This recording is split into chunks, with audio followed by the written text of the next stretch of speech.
Hello, Hedley. Hello. We're live. We're live. Do not swear. Welcome to Wessex Ways podcast. I'm Hedley Thorne. And I am Paul Whitewick. Who are you, Hedley? Who are you? I'm Hedley Thorne. I've already. We've just been over that. Have we done this already? Who am I? I see what you mean. Sorry. Yes. Aerial historic landscape photographer and stuff. What about you? What do you do, Paul? I make films and put them on the interweb, specifically the YouTube. The YouTube, is that some kind of social media? Apparently, it's a search engine. Is it? I feel this intro has lost energy. Let's roll the music.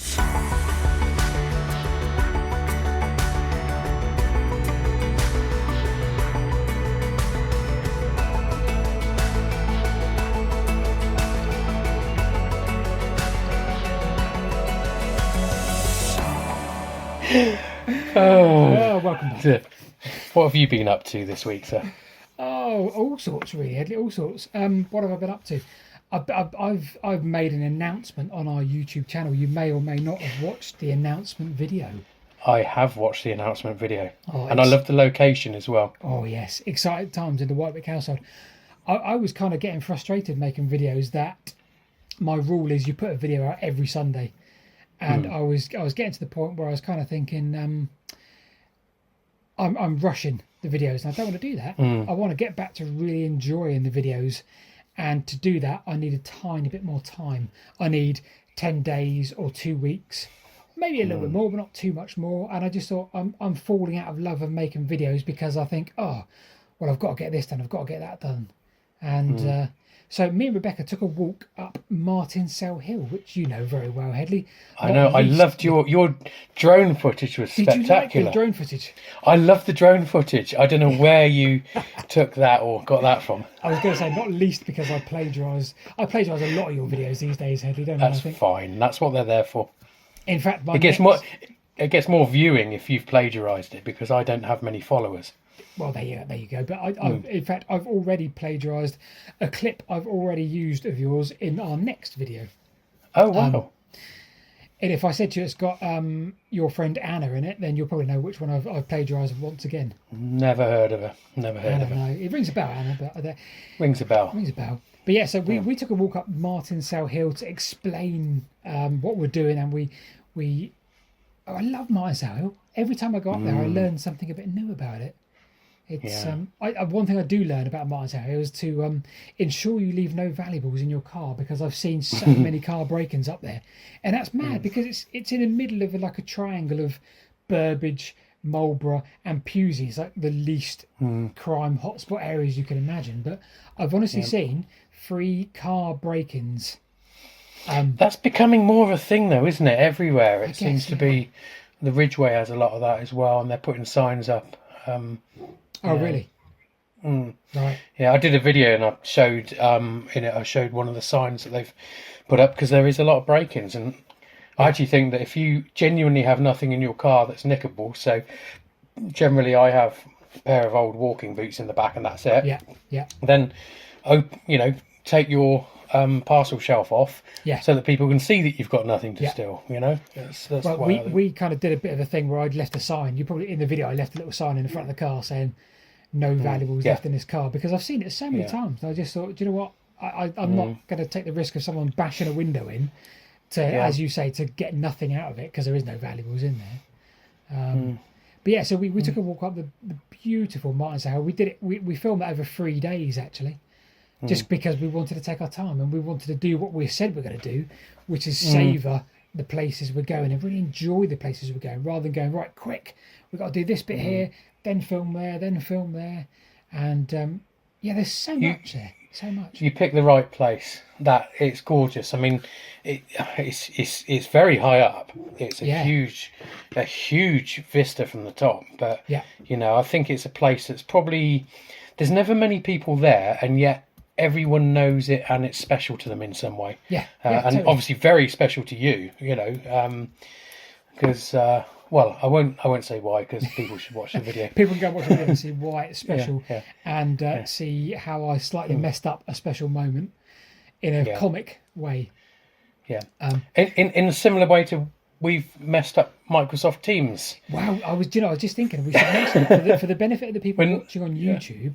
Yeah. For some reason, we have no longer got the Roman amphitheatre, which I'm really upset about.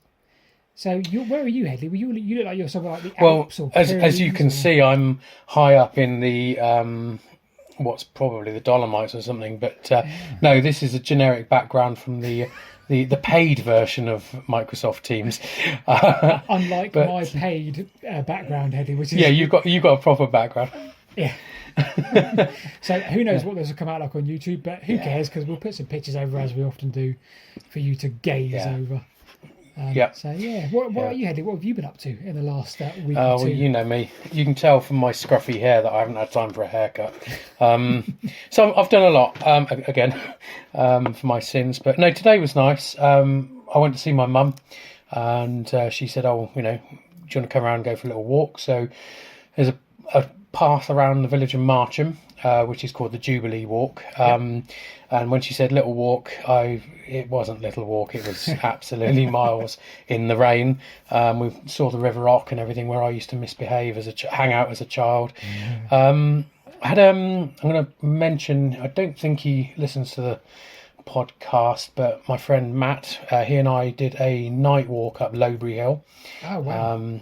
And we took head torches and filmed the sunset using drones, and walked back down in the pitch black, and it was just brilliant fun, absolutely brilliant fun. There's lots of rabbit holes to avoid on the way down, but it's good. It's my youngest son's birthday, so we went to Winchester and had a look around. He's currently a little bit obsessed with King Alfred, which is a good thing to be obsessed with. Wow, love it. So we went around Winchester, and then we went to London to watch the Back to the Future West End show. Absolutely incredible. Absolutely incredible. It's I didn't think it'd be good. I think it's. I was worried that it would spoil the film for me. Yeah. It just didn't. It's the special effects were so it's phenomenal. A theatre production of the original Back to the Future. Right. Yeah, exactly. Brilliant. Yeah, they've cleaned it up a little bit for 2023. So instead of the Doc being killed by Iranian terrorists, he's killed by plutonium radiation. Far more appropriate way to die, of course. Then I went with somebody called Anna down to Wiltshire to hear David Carson giving a talk on the history of Alton Barnes. Oh wow! Very, very good. Very good. We went with the full intention of heckling him, but that in the end it was I think we were too nervous, and we were enjoying the content so much that we didn't. But yeah, that was really good. I meant to do a walk and a photo shoot on the way down, but unfortunately the weather didn't really allow it. Right. I did a walk around. Put you on the spot, Hedley. Did he mention the village or the abandoned settlement of Shaw, SHAW? I wonder. Which is about maybe 2 kilometres north of Alton Barnes. I've been reading about it myself lately. Is that near Tan Hill? Yeah, it's on that way. It's like 2 or 3 kilometres north. So I think I'm going to get this right. I think that in the hot summer last year, that was revealed.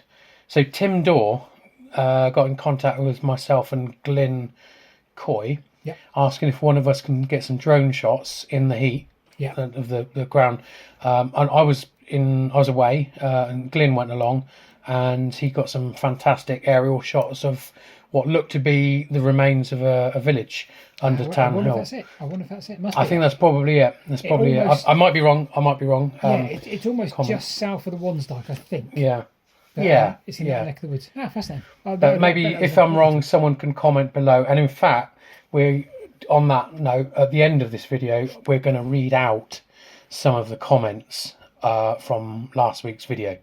So if you want to get your name and opinions mentioned on the next podcast, can't guarantee we do them all, obviously. Comment down below, and later on in this podcast, we will read out some of the comments and names from last time. So that's if you're watching on YouTube. But obviously, if you're listening, then message one of us on Twitter or something. And that's it. I did a few walks around the clumps. Been preparing for both of the upcoming exhibitions. So it's been like a printing press, and the house is full of framed pictures that I'm trying to protect. So yeah, other than that's it for me. It's been busy couple of weeks and working outside of all of that as well. So, yeah. Well, so we're slowly coming into spring as well now. So I think when we do get out and about, it'll be a little bit more enjoyable.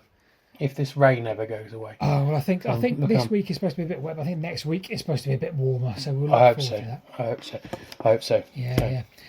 I've got if you're done on what you've been up to, Hedley, I thought there's some interesting news, bits and pieces that I've been sort of listening to over the last couple of weeks as well. We need some news music, like an intro to kind of a. Yeah. Do you know what I mean? Yeah.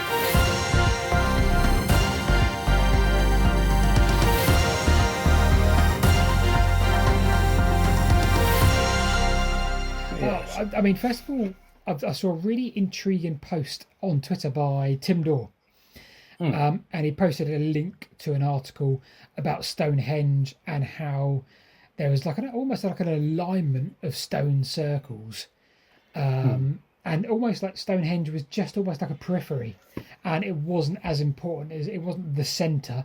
And there's a whole article on how there was a line almost from Swindon down, and it sort of led me down this rabbit hole of looking at stone circles that I'd never heard of, and our Coat Circle in Swindon, Winterbourne Bassett Circle, obviously Avebury as well, coming down south and then down towards Stonehenge, and a couple of others in Dorset, and you can almost draw a line, and I thought this is really fascinating, and almost acts as like a trading centre or a trading route, and they were trading centres along the way. It's fascinating. And I went down this rabbit hole, and I went and saw Winterbourne Bassett Stone Circle.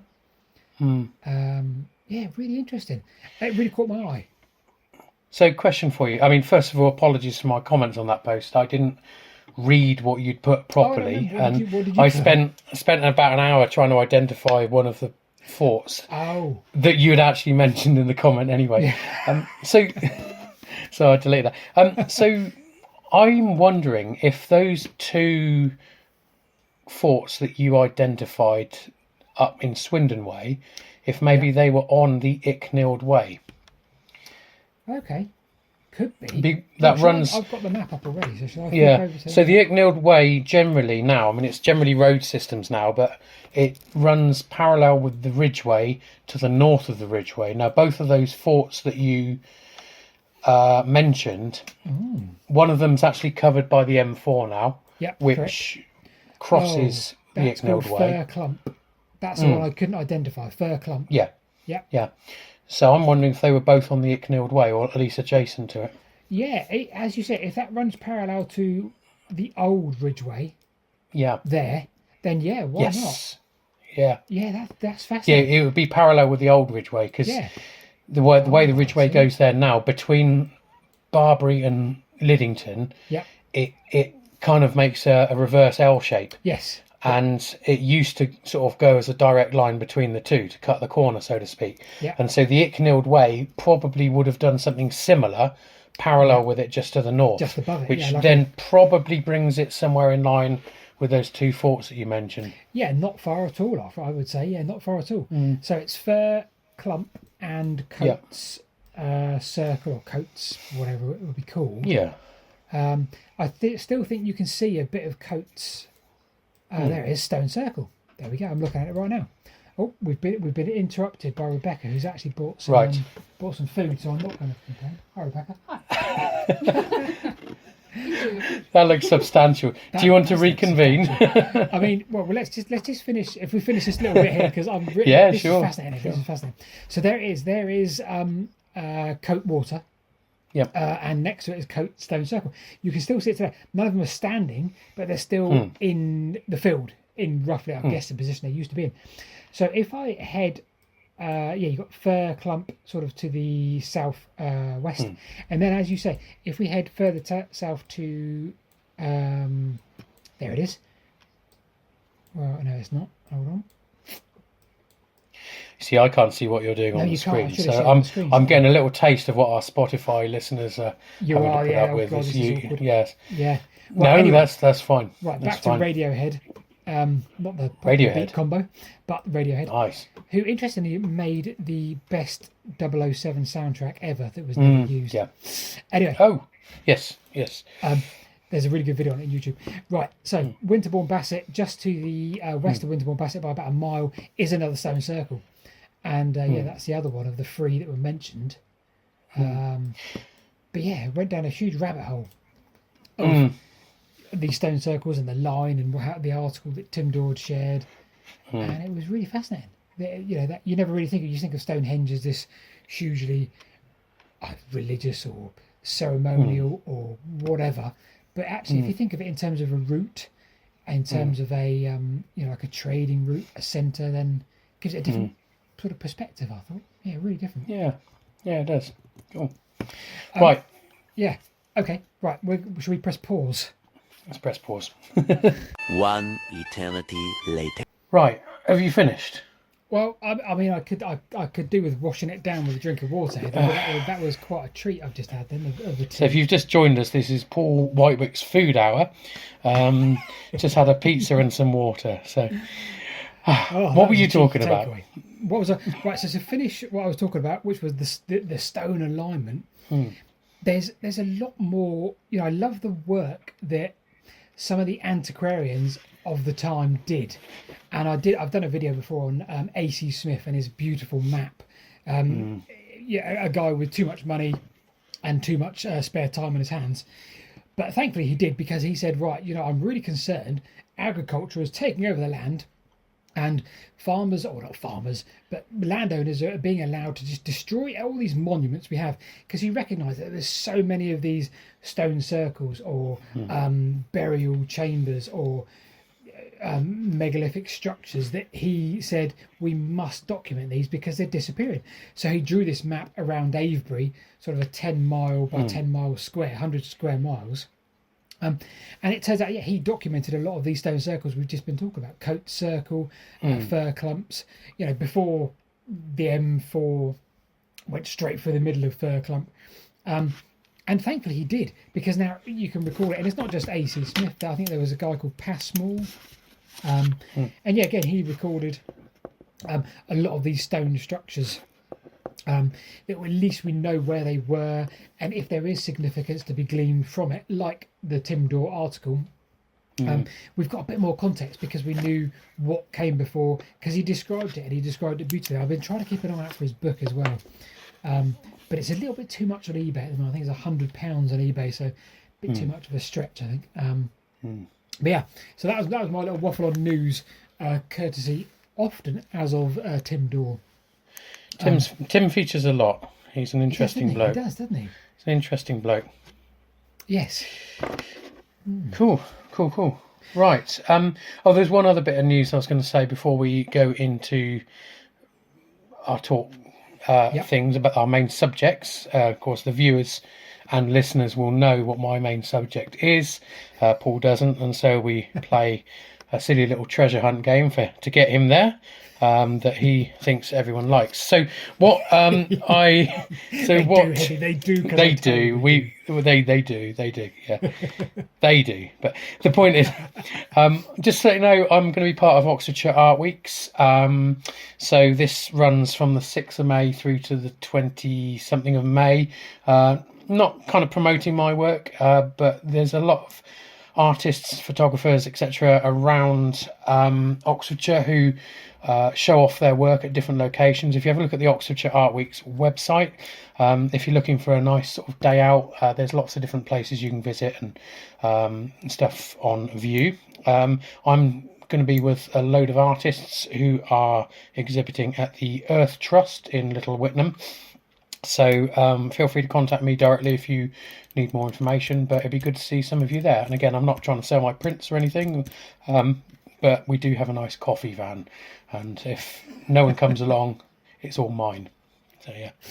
Anyway, that's my plug done. No harm in a plug at all, Ed. No. Right, did you want to find how do you want to do this? Well, do you want me to go? I'll bring up my map again for the courtesy Yeah. of the people on YouTube. But I'll try and be descriptive, obviously, so we don't lose podcast viewers. Okay. Do you know what I thought this week? That I would start in Marlborough. Sorry, it's the treasure hunt music. So. Yeah, I can do that. I'll turn that off before we have copyright problems. I'm going to start in Marlborough original station, right? Because just to the south of Marlborough, GWR built a railway called the Hanson Bart Extension Railway, and there was a businessman in Marlborough who said, "Well, we need that railway to connect to us." So he campaigned to GWR to build it, and they built a very cheap line, and it went all the way sort of around the hill of Cadley and Savernake Forest. Yeah. Quite steep, really ropey, but nevertheless it connected to the main line of GWR. So I'm gonna use that line, Hedley. Okay. And navigate my way south. So you're navigating your way south from Marlborough, yeah? South from Marlborough. We just bashed through the Wansdyke because we didn't care when we built railways back in the 1850s. Okay, so you are a long way from where I'm talking about, but you're not getting any colder by going that way. You're about the same, maybe a little bit warmer. Right, so my next stop on the line would have probably been Savernake Lower Station, which is where the junction would be. So I've got a choice here, Hedley, of heading east or west. I would heartily recommend west. You'd recommend going west? Well, that's fine. We can do that because, as I said, so you see, we do a lot of stuff around the northeast of Wessex, and I thought maybe we could push it a little bit further west this time. Well, that's wise. Okay. Well, let's head on towards Devizes. Okay, we're going towards Devizes. So, and do you know what I might do? You're getting a bit warmer. You're getting a bit warmer, but it's still that's quite fine. Cold. Well, let's stop at Devizes Station, just at the other side of the tunnel, castle, and let's hop on the Kennet and Avon Canal and let's get a boat.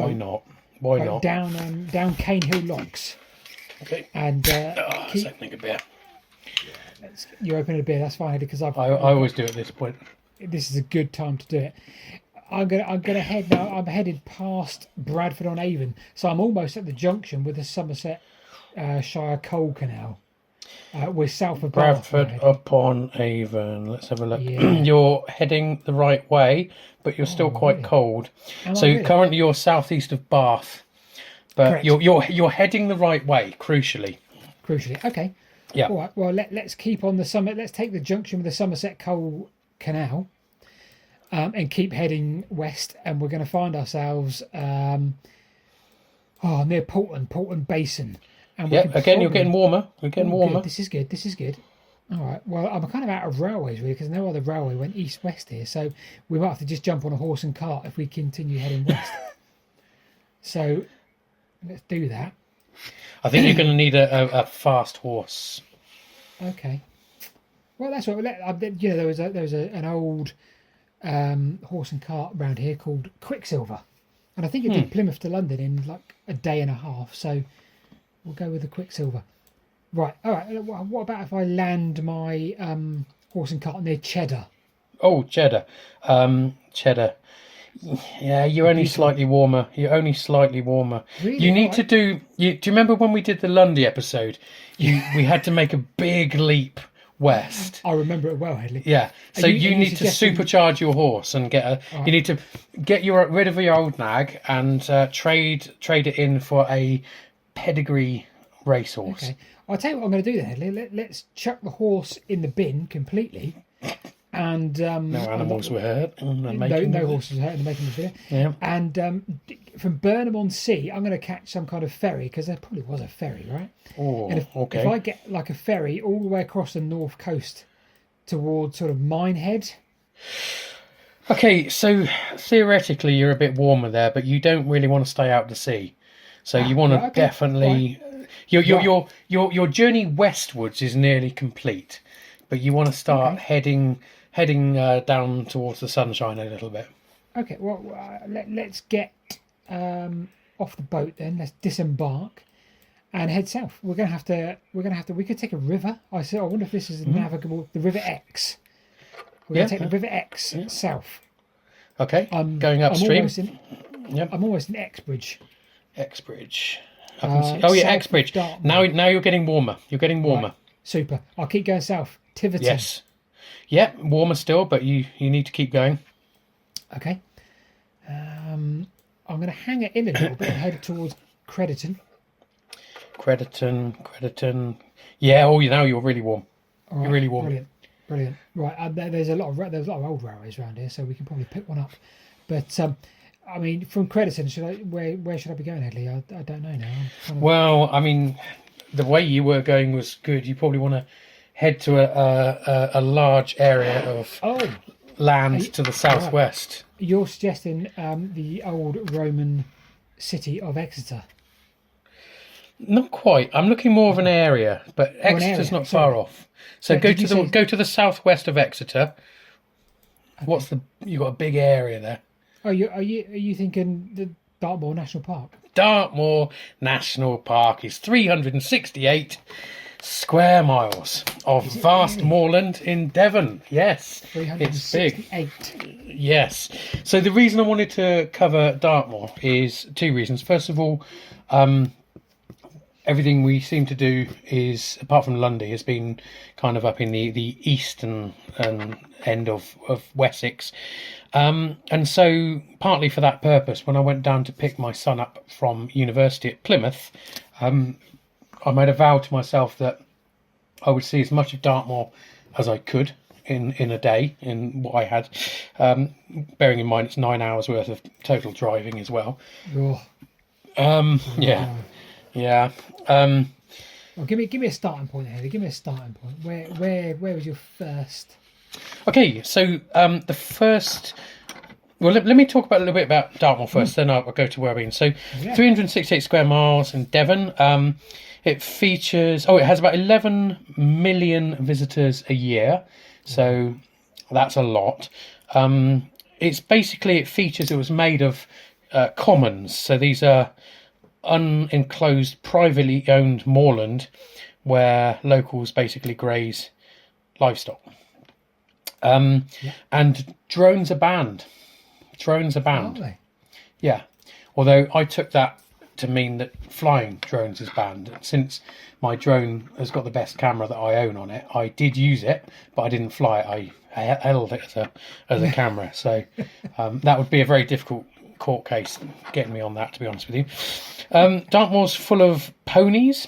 It's generally a craggy landscape, so what you've got is kind of forests, rivers, wetlands and tors. Now there's 160 named tors in Dartmoor, and they're basically granite rock formations. So I think what's happened is you've got granite under the ground, and what's happened is the soil over time at the top has washed away, so the top of each of the tor has got these spectacular kind of granite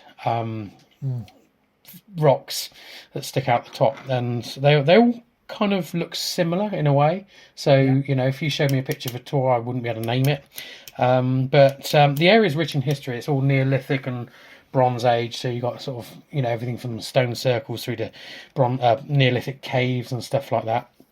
I'll give you a starting point. So I journeyed down. So I went to Two Bridges, which is goes over a river. I don't know the name of the river, but if you look at Two Bridges Hotel, right in the middle. Right in the middle. So that was, you come off a dull motorway after you've cruise controlled yourself to death and eaten cheap tasting service station sandwiches for lunch, rather for breakfast, and then you suddenly turn into this lush environment, which is Dartmoor. I think there's 2 roads that cross Dartmoor. Both of them are absolutely spectacular. So started off at Two Bridges, just got out the car, have a breath of air. It was beautifully sunny. I didn't take any pictures. I don't know why. I think I was probably eager to get to where I was going that morning. So then I carried on along the road, westwards, or southwestwards, I can't remember. And I got to Dartmeet Bridge. Now Dartmeet Bridge is beautiful. It's an extremely steep road. I think it's 20-something% down to the river, and then 20% up the other side. But the bridge itself is, I think it's a double arched stone bridge, So I couldn't go past that without photographing it. So got out the car just with my mobile phone and went to take some pictures of it. Dartmoor Bridge is beautiful, and I should have a photo of that. I might be able to put it up on the screen if I send it to you afterwards for those people watching on YouTube. So from Dartmoor Bridge, I wanted to go to my first main place, which is called Windy Post. And again, we can put a picture that I took up here. So you park at a humorously named car park. I can't remember the name of it now, but it was quite funny. And you walk, it's about a 10-minute walk down south from the car park towards Windy Post. Now, Windy Post is a granite cross. So there's some 100 and something crosses across Dartmoor. This is a 2-metre high granite cross, a few hundred years old, and it's leaning slightly to the west. And it sits by a leat. So a leat is kind of a controlled river or stream that trickles along, and then at the point it gets to Windy Cross, it splits in two. So one goes off to kind of the southwest, the other goes off to the northwest, and that goes down to basically provide water to settlements. It's got something called the bullseye stone there, so it creates a little waterfall as the water goes over. So the scene is quite amazing. You walk down through this sort of heather and bracken over the moors, and then you just get to this obscenely wonderful location where you have this leat that splits in two.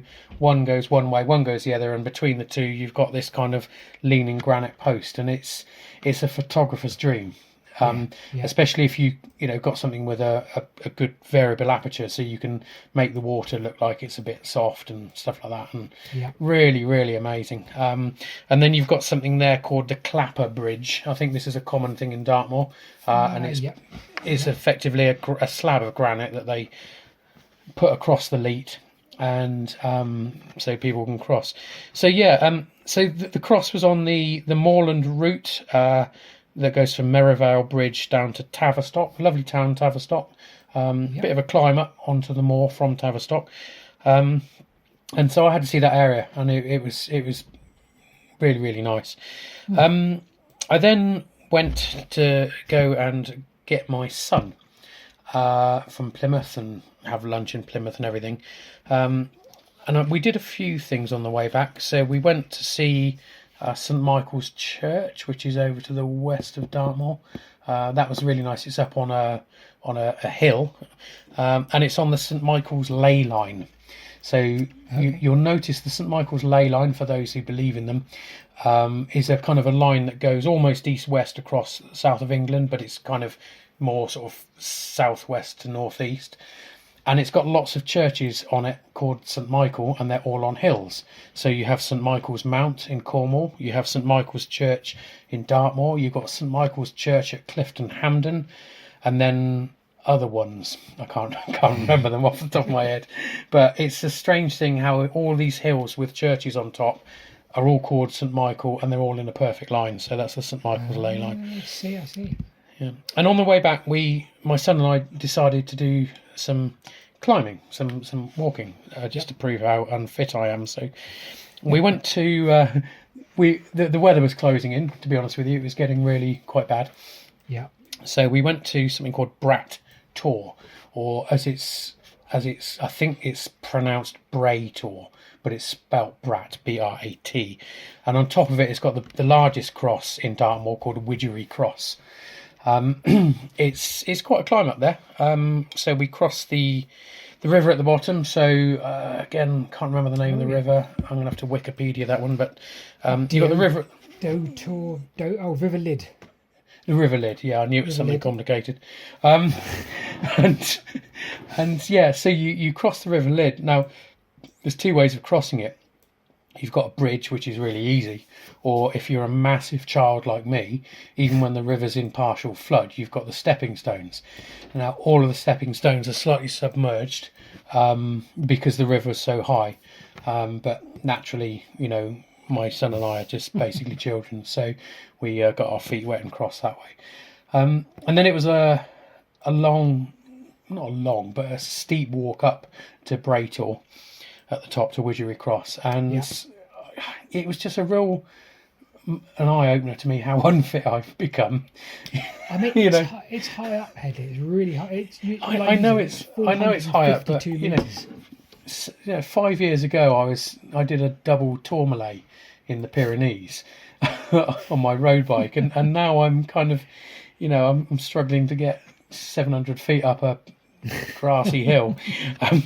And anyway, my son was very kind and kept waiting for me, and there was this lovely group of ladies with their dogs who caught us up, and we got to the top, and then the weather really closed in. So we were going to go on to a Great Links tour, which is a higher point further on, but the weather. We quickly realised that we were in the clouds. You know, where everything below you disappears. I mean, Great Links tour is nearly 600 metres above sea level. Do you know? I didn't realise Dartmoor had. I mean, it's mountainous. Yeah, I mean it is. That is high, but the whole of Dartmoor seems to be. Again, I've only been there a couple of times. It seems to be on a kind of a plateau. So from Plymouth, you're driving uphill until you get to Dartmoor. Yeah. And then you walk up onto the edge of it and go up high, but it doesn't feel that high up. Yeah, absolutely. I understand what you mean. But it's very, very open. I mean, the bit we're in there. I mean, when the clouds cleared briefly, you could see for miles. You could see lots of different tours, but the ground was very wet underfoot, and we decided to. I decided we were going to go across to a Great Links tour, but it very quickly disappeared into the cloud. There's kind of, we're a long way from home, and I'm known for my accidents, so it was kind of let's car losses and get down. I've seen quite a lot of Dartmoor. Did have a quick look at the Warrant Inn on the way back, which I think is the highest pub in Dartmoor. There's kind of the views there are really nice, and there was a river that starts there. I'm trying to find the source of it because I'm a bit like that, you know, a bit fascinated with the sources of rivers.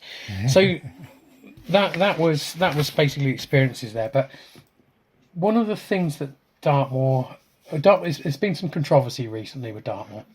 So we're back to the wild camping thing. So of course, the Dartmoor National Park Authority, or the DNPA, is currently actually considering an appeal to the decision that was made in January, where wild campers need to request landowners' permission. And I think it got to the point where some of the landowners, again, correct me if I'm wrong in the comments here, I seem to remember hearing that some of the landowners said, okay, you can camp on my land for a price, etc., etc. Now, Dartmoor is a big, wide open area. I think that there was so they're discussing it on the 14th of April, which is 3 days' time. So by the time this comes out, it might have been on the news, whatever the result is.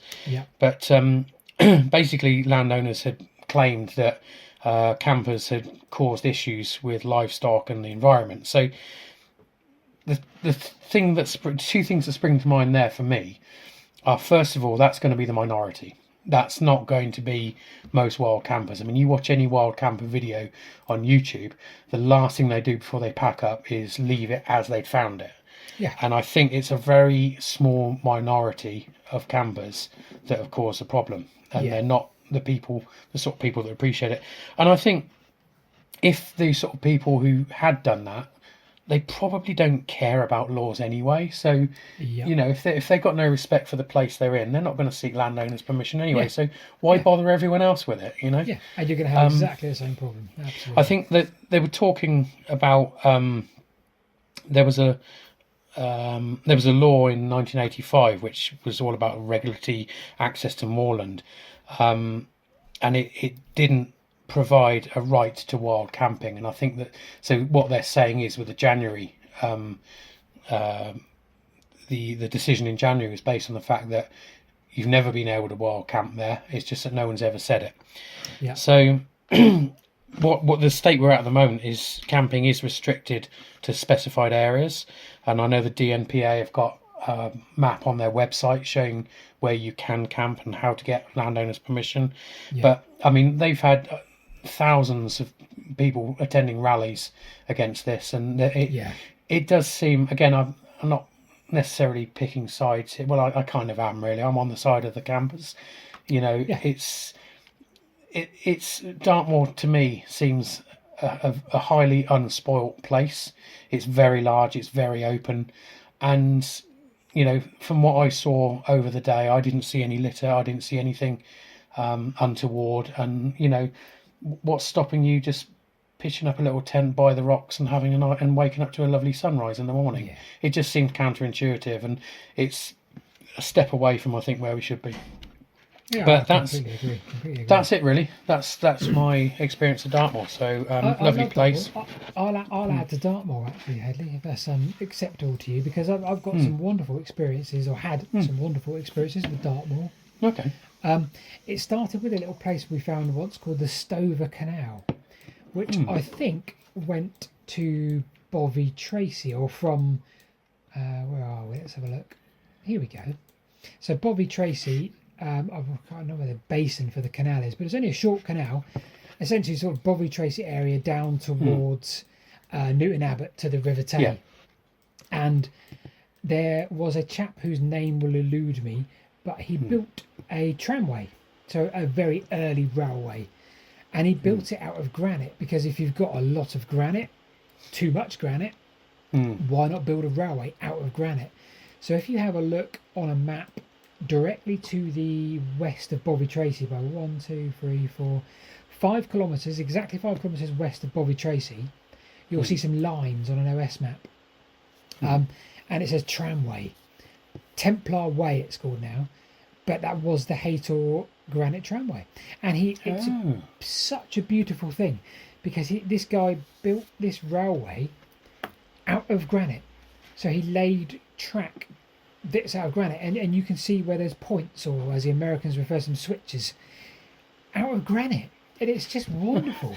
So you can just imagine, you can again, I'm going to be putting pictures up of this myself, but there's a system of getting your granite down to the sea. So this was from the Haytor quarry by Haytor, on the side of Haytor Rock itself, by the looks of it. Haytor, there's all sorts. So when you get to that point where it's Haytor Rocks, behind Haytor Rocks, course of tramway quarries, there's at least 6 or 7 different sort of branches that eventually join up with the Templar Way, and they go all the way down round what is the road. I don't know what road that is now, but it goes all the way down into Bovey Tracy, and even in the back streets of Bovey Tracy, you can trace some of this granite tramway, and it's wonderful. So it follows the rivers down to Newton Abbot, by the looks of it. Yes, somehow. But there is they did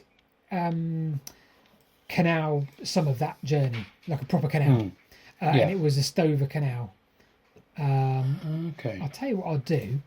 I'll take the opportunity to flip to Canal Map online, and I'll tell you exactly where it started, because if you ever do visit Dartmoor, it would be very, very worth your time to go and see it.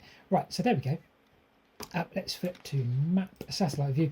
Right, Teen Grace. So not quite Bovey Tracy, a bit further south than Bovey Tracy. Teen Grace down to Newton Abbot. There was a short canal, and of course the tramway joined up with the basin of the canal, up through Heathfield, just to the west of Bovey Tracy, and all the way up into Haytor Rocks. And that's somewhere I didn't go. I had Haytor you were maps. the other side, weren't you? Yeah, well, I had Haytor maps originally, but it seems to be the most visited place in Dartmoor, and I didn't want that to be my first experience of Dartmoor. No, and that's fair enough, because it is the most visited, because it's that side. So you can hop off the motorway, and within about 5 miles you're in Dartmoor. It's busy. The time we went there, it was very busy. But going back to your side, Princetown used to have a railway. But it must be one of the highest in the country, really. Just looking at the map, because it's 430 metres high. And we started out video making, doing remote abandoned railway stations. And King's Tor had a railway station. Okay. In the middle of nowhere, and it was a railway station built largely for walkers. So you'd be able to get your train up to from Plymouth up to, is it Yelverton? Yeah, And Yelverton. there's a tunnel under Yelverton somewhere still to this day, but you can't get there because the Princeton Railway. Yeah, so go to Yelverton if you're. Oh, if you're it branches off the Great Western. Yeah, are you in Yelverton? Okay. Yeah, I've got a map of Yelverton, and then it goes up to Dowsland or something. Yeah, go south of Yelverton by a kilometre, less than a kilometre. So in Yelverton, you'll see a branch zoom up around Yelverton. And that branch line goes from there, 200 metres high, all the way up to Princetown. And there was 2 or 3 stations on the way that were largely for walkers. There was King's Tor. King's Tor's in kind of a U shape on the railway, by the looks of it, Yeah, so basically on the where it says Swell Tor Quarries, that's exactly where the station was. Oh, okay. But head back towards Yelverton around that loop, and can you see Ingrator? Yes. Yeah, Ingrator also used to have a railway station. Okay. I mean, let's call it a railway station, a halt or whatever. But again, 2 of the most remote abandoned stations in the country right there. Wow. King's Tor and Ingra Holt. And Princetown. Fogging-Tor is the other one near the top. Fogging-Tor. Yes. Yeah. But I love Dartmoor, and as you said, there's so much prehistory as well. Yeah, it doesn't take long for you to just flip around and look at settlements, cairns, pits. Just a sea of joy. Someone put on Twitter a picture of Stone Circle taken from a drone there, and every other comment was, "You're not allowed to fly your drone. You're not allowed to fly your drone," and so that was kind of a pre-warning for me before I actually went. Yeah. So I don't want to be. I'm in 2 minds because I understand why. I understand why, but it's such a huge place. I mean, maybe there could be areas where you're not allowed to fly, like Haytor, something like that. If it's a place where there's lots of people, then people don't want drones buzzing over. But if you're in the middle of nowhere, like we were with Braytor and stuff like that, what's to stop? There's no one. No one for miles, and you got this tiny little thing that hardly makes a noise, and it's not going to scare livestock. So, I suppose maybe the rules were designed in the time when drones were these big agricultural things with, piston engines and God knows what. Yeah, well, the original DJI. Yeah, the old Phantom range. Yeah, they are noisy. They are noisy. Yeah, but So have you got anything you were going to talk about something as well? I was only going to add, which probably should have been in news. You might have seen as well, Hedley, but there was a whole heritage story which blew up hugely, care of Joanne Crompton, who let's call her a campaigner for the sort of I'd say female rights on a heritage railway, and she's been subject to abuse for years and years, and done 1,000 talks on being more inclusive and being not sort of the traditional sense of the railways, which is very male orientated. But she's fully qualified, engine driver, fire person, whatever. I'm getting all this wrong, but who cares? And she's continually subject to harassment and bullying because she's female. And it's such a sad state of affairs. And she was sacked by the make sure I get this right, the East Lancashire Railway. So is this modern day, or is this back in the days when this is happening? A week ago, she put a complaint, said I've been harassed in my volunteer workplace. I'd like you to do something about it, please. East Lancashire Railway turned around and said, we uphold your complaint, so we agree with you, but we'd like you to leave. And that's that. It just enraged me. In this day and age. I thought, I know it sounds stupid, but I thought we're beyond all of that. I thought that this you can watch stuff, Harry Enfield mocking that from 100 years ago. Why is that sort of stuff happening now? Why? I don't get it. The chairman, before anybody really tweeted about it, the chairman blocked anybody that followed Joanne in like a preemptive move.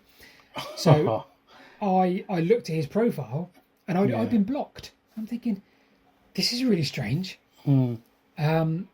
And then he said it was a technical glitch, and he didn't mean to block everybody, although I'm still blocked from following him on Twitter. But it's such a backwards, sorry state of affairs when we should be thinking this is a heritage railway. Everybody's welcome, and if you're qualified, who cares what sex you are, what orientation, anything. Just enjoy, let people enjoy the railway, and if they're qualified and they're absolutely 100% capable of doing something, then let them do it. Don't agree with the fact they're being bullied and then sack them.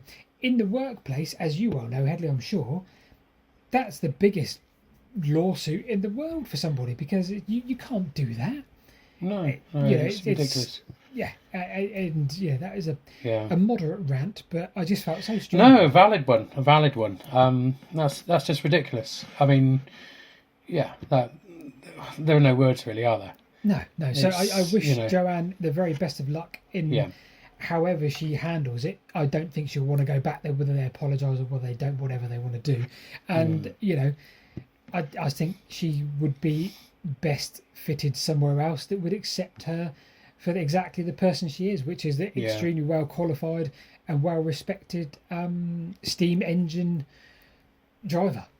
Whatever the right phrase is. It's just a sorry state of affairs. So I wish her a bit of luck, and I hope East Lancashire Railway sort themselves out from the top down, because if there's bullying in a workplace, it is often from the top down. And I'm not throwing accusations at specific people, but you need to stop it from the top. The person at the top needs to lead by example.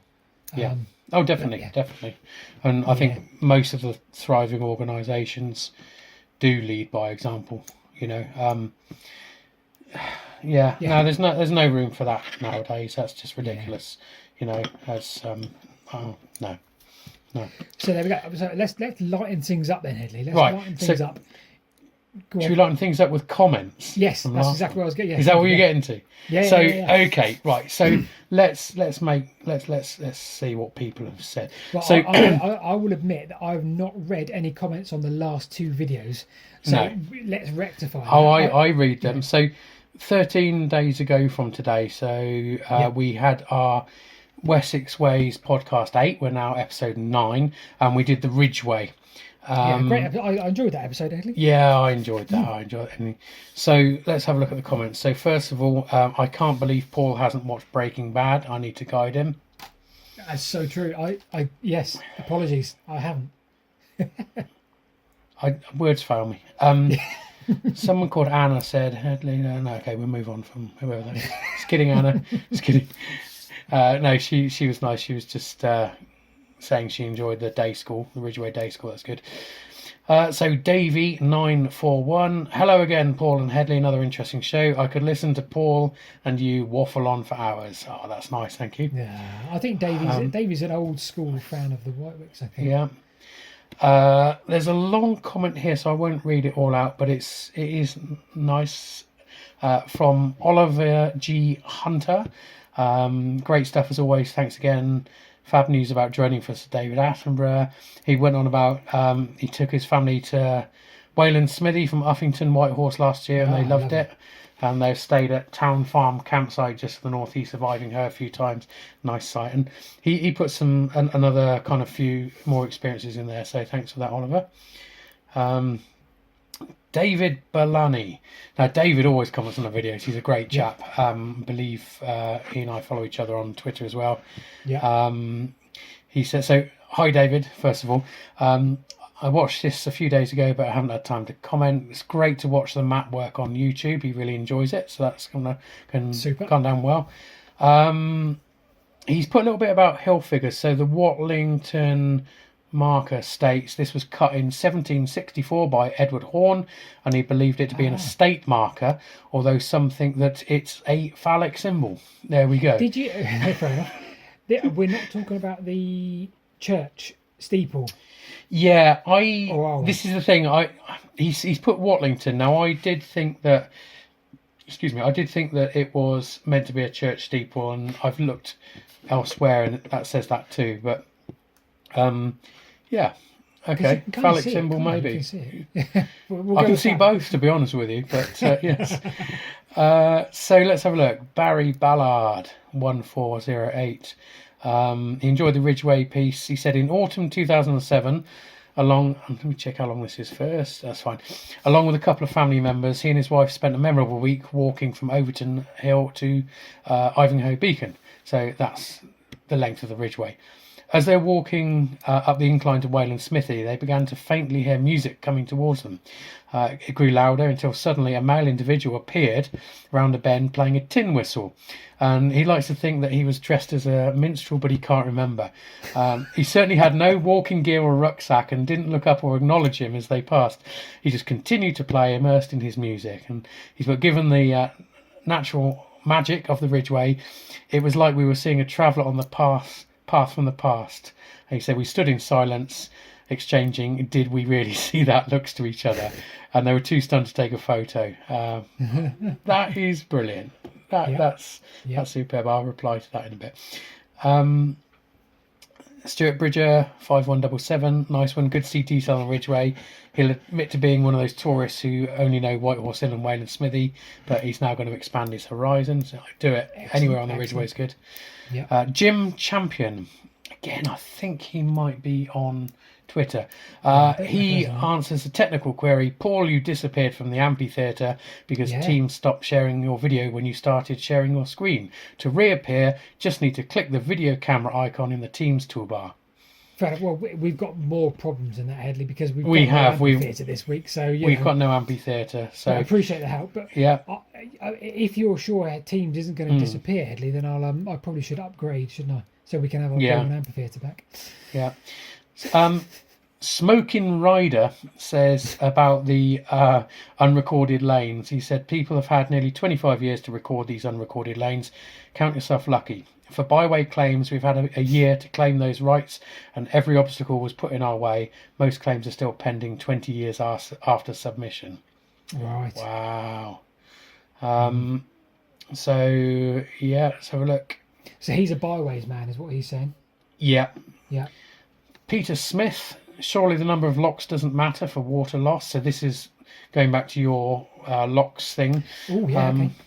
When a boat goes down one lock, some water is lost to the next pound, but that same volume of water then moves down 1 pound for the next lock, etc. But it's only that one volume of water that moves down the whole flight when a boat traverses it. Yes and no. Yes, that's correct. But I need to visualise it again. Yeah, we need to visualise. But certainly the locks at Calne do have a pool by each one for some reason. So yeah.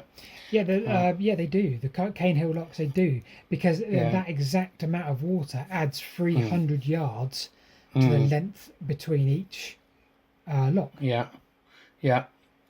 So Barry Conway recommends the Aston Rowant Hill on the Ridgeway. He says Chinner Cement Works Lake can be attractive in a certain light. I think he's right. I need to get there. Cymbeline Castle at Great Kimble with nearby siege works are still visible, but very near Chequers, so maybe flight restrictions. Nah. Coombe Hill, of course, that's the monument. He said it's from the Second Boer War with barrows too. Don't look at the HS2 scars, too painful. Opposite hill above Wendover has Boddington Camp, but probably not visible from the air. And there, sadly, his Ridgeway knowledge ends. But thank you very much, Barry. And finally, SUAS News just says, hooray, just the ticket. Splendid. So that is the comments on last week's video. So again, can't guarantee we read them all out, but if you have any comments on especially Dartmoor today or anything we've talked about, put it down below, and hopefully we'll be able to mention people on the next video. I think if any interesting comments, we'll try and make a point of reading from this point forwards, because as you say, people might find that interesting, and it always adds to our knowledge of stuff anyway, or adds an interesting story or a twist, or as all part of the fun. Thank you very much for joining us. And we'll get this one out in the next few days. And obviously, if there's on that point, if there's anywhere anyone wants us to cover in Wessex, maybe if you've seen Paul or I having visited somewhere on Twitter or something, or Instagram, just again put it down in the comments and just mention, and we'll see if maybe we can get that covered. So this is very true, because between the two of us, we've been to 1,000 different places, and we just take it for granted, don't we? It was just, it's just, well, it was there. But if anyone wants us to expand on somewhere, especially that we've been, or one of our old videos, absolutely fine by us. I think it would be quite interesting to do that. So yeah, definitely. Okay, thank you very much. And I'm Hedley, he's Paul, and we will speak to you next time.